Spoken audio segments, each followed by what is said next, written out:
બનાસકાંઠા જિલ્લાના ઊણ ગામે આજે બે જ્ઞાતિઓ વચ્ચે ઉગ્ર બબાલ અને હિંસક અથડામણ સર્જાતા સમગ્ર પંથકમાં સનસનાટી મચી ગઈ છે.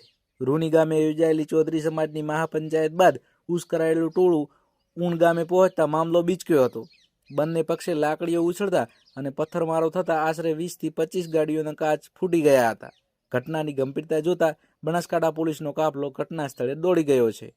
આ સમગ્ર વિવાદનું મૂળ 1 વર્ષ પહેલા થયેલા પ્રેમ લગ્ન છે.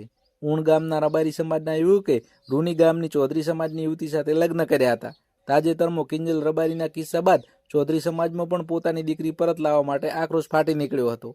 આ મુદ્દે આજે રૂની ગામે ચૌધરી સમાજની એક વિશાળ બેઠક યોજાઈ હતી, જેમાં દીકરીને પરત લાવવાની માગણી સાથે ઉગ્ર ચર્ચાઓ થઈ હતી. રૂનીની બેઠકમાં યુવાનોનો આક્રોશ ચરમસીમાએ હતો. બેઠક પૂર્ણ થયા બાદ મોટી સંખ્યામાં લોકો ગાડીઓના કાફલા સાથે ઊણ ગામે પહોંચ્યા હતા.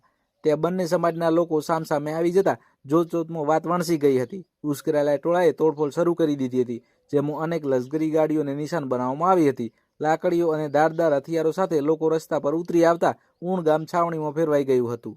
ઘટનાની જાણ થતાં જ વાવ, થરાદ અને બનાસકાંઠા જિલ્લા પોલીસની ટીમો તાત્કાલિક ઊણ ગામે પહોંચી હતી અને પરિસ્થિતિ પર કાબુ મેળવવાનો પ્રયાસ કર્યો હતો. હાલમાં ગામમાં ચુસ્ત પોલીસ બંદોબસ્ત ગોઠવી દેવામાં આવ્યો છે અને વધુ હિંસા ન ભડકે તે માટે ઉચ્ચ અધિકારીઓ દ્વારા મોનિટરિંગ કરવામાં આવી રહ્યું છે.